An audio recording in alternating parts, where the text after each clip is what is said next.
What's going on, everyone? Welcome back to the mighty GQ that's never going to end and is going to keep being a pain in our bum and is probably never going to leave this place and is probably going to be on the Dyno forever, and I'm getting real sick of it. But anyway, we left off last episode. We sort of narrowed it down to exactly, definitely being injector 6 trigger being a problem. So as you saw, pulled the sump off, checked all the reluctant wheel, checked all the teeth. There's no damaged teeth. There's no damage that we can see. So back on the Dyno, it's gone.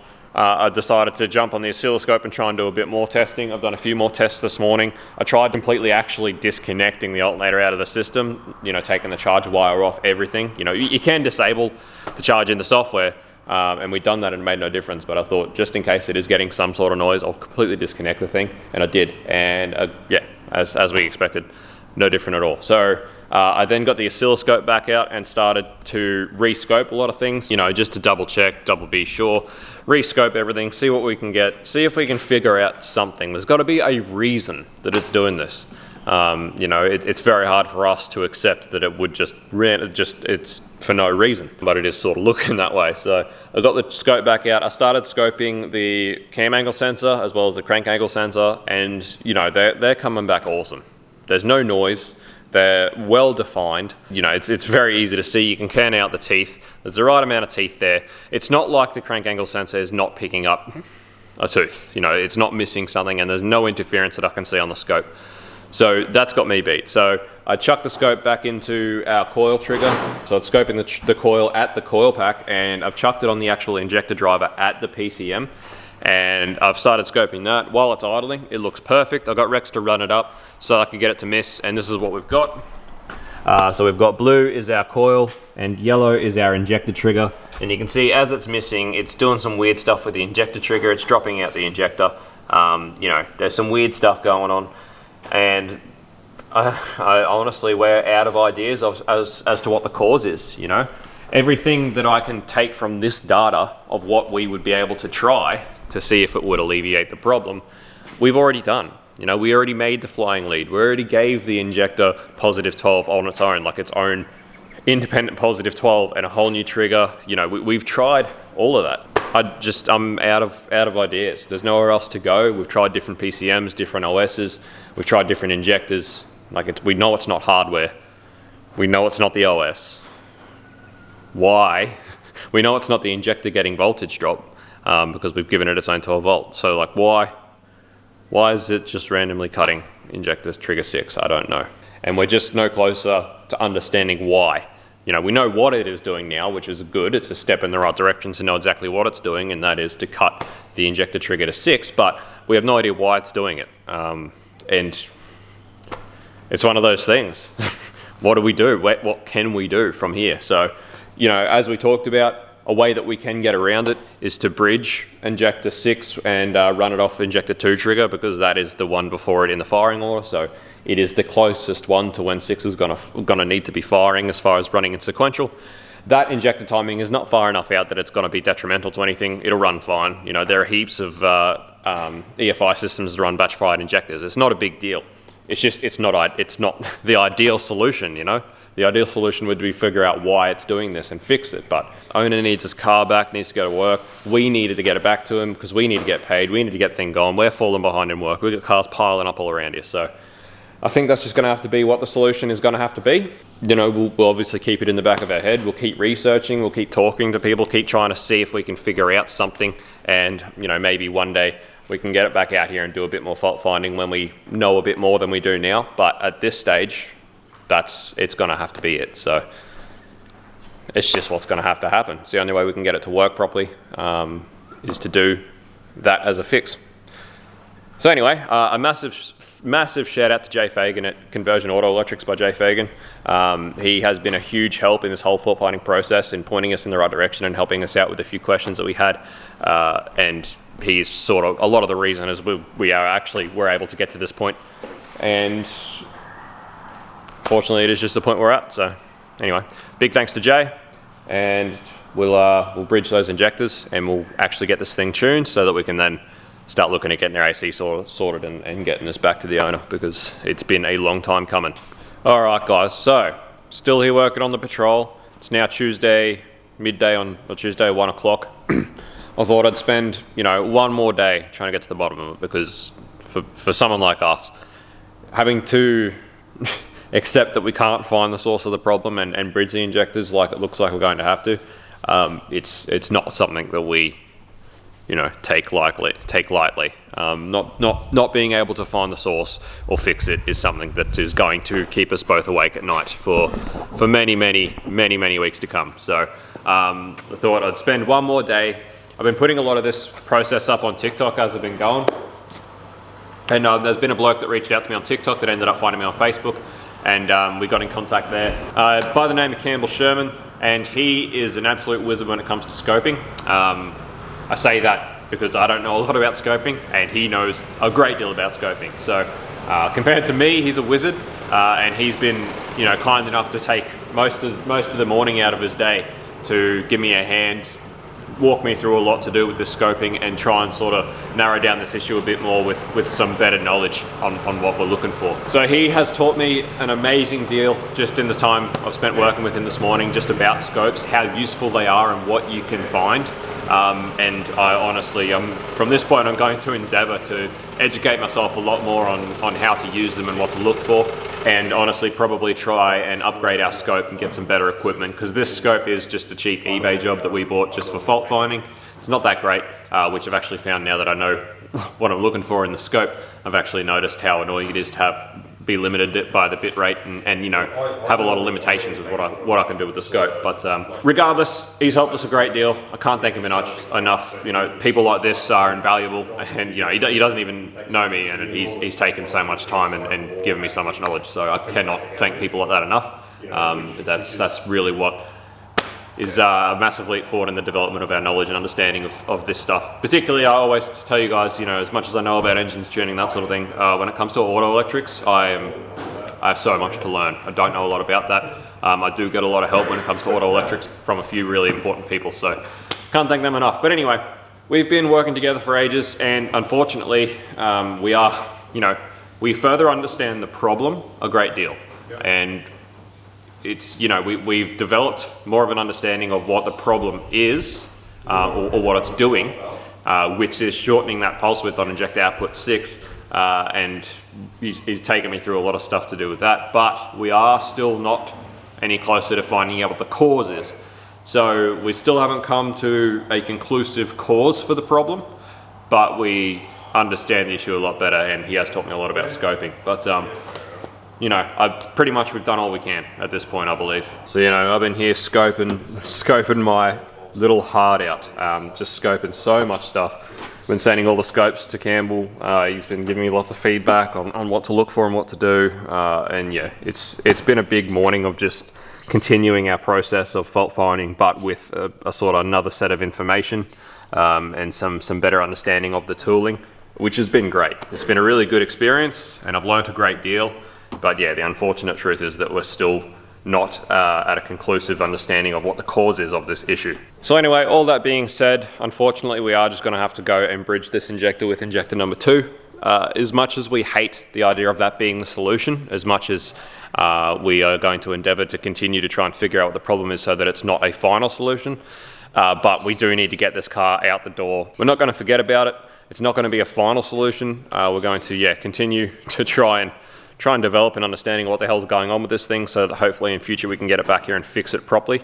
I am definitely going to be looking into getting some better equipment as far as the scope goes. I want to upgrade the scope now that I have a better understanding of how to use it and what it can be used for. It's blown my mind. It's absolutely blown me away what you can actually do with them. So that's been awesome. But anyway, unfortunately, it's, you know, we've got to draw the line somewhere.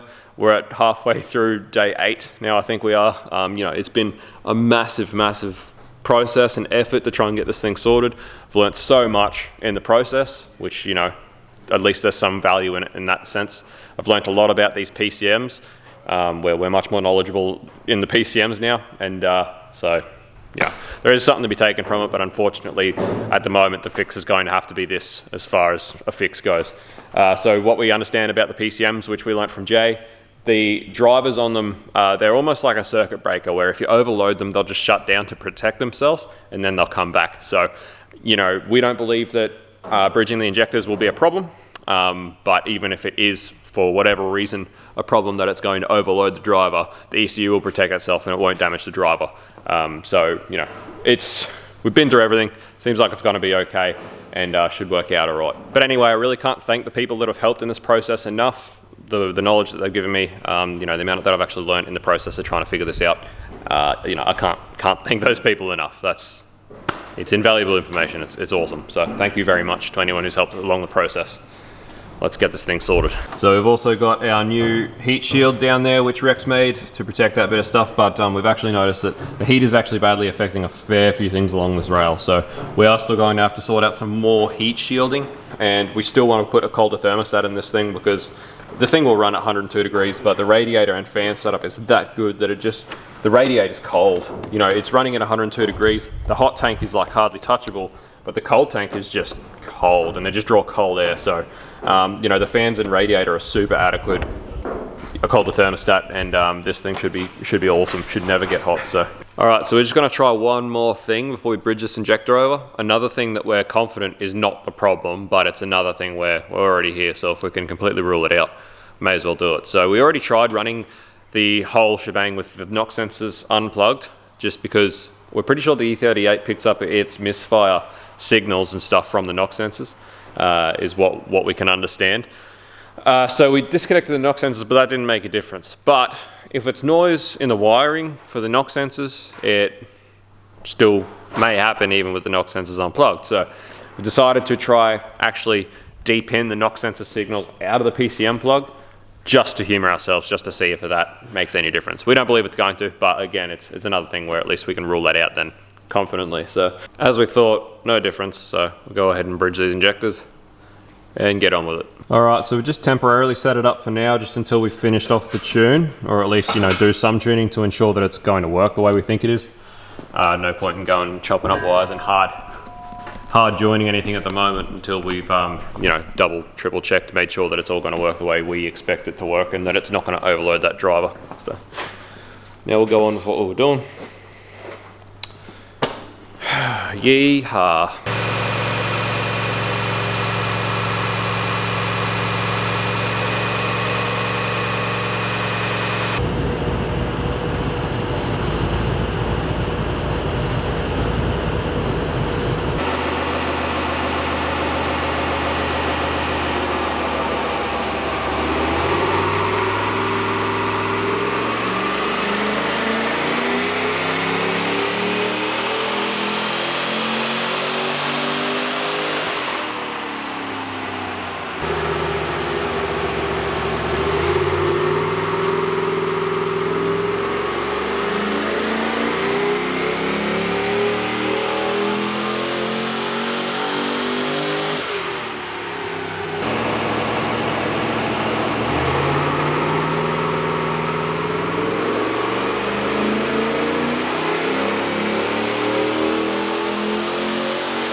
Alright guys, so as we thought, having pretty good success with the tune just as far as figures go.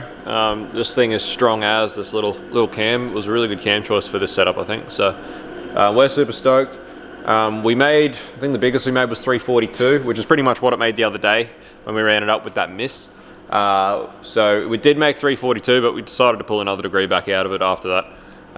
You know, being the way that we've had to set these injectors up to do this fix, we really don't want to lean on this any more than we have to. The other thing is that it being a forward drive and the owner wants to take it all around the place, you know, we want to be fairly conservative. Obviously we're going to set the low octane table to be really conservative, but being that it is a forward drive and it's going to be used for touring and long trips and stuff, you know, you never know where someone's going to get stuck and what sort of fuel they're going to have access to when they do that. So you need to, particularly the forward drives, be mindful that these things very well may spend a lot of their time running on just trash fuel that's been sitting in a tank for God knows how long. So always a little bit more conservative as far as four-wheel drives go for that reason.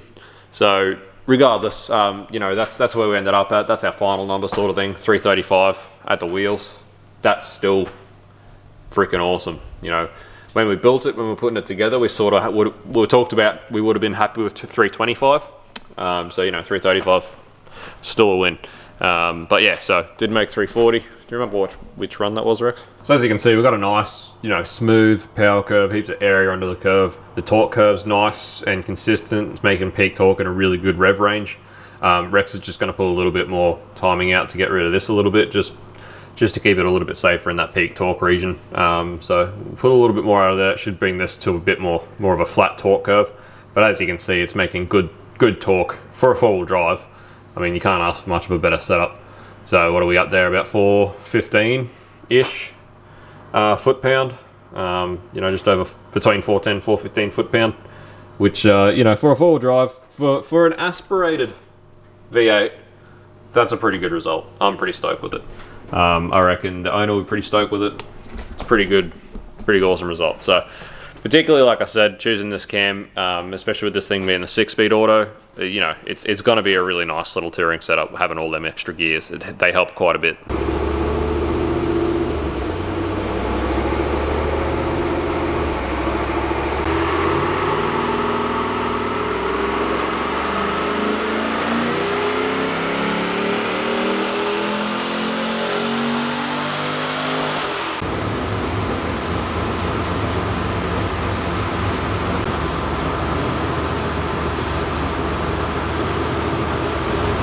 There you go, guys. That was the big power run, but we didn't leave it there. We pulled the degree out, but it is there, potential.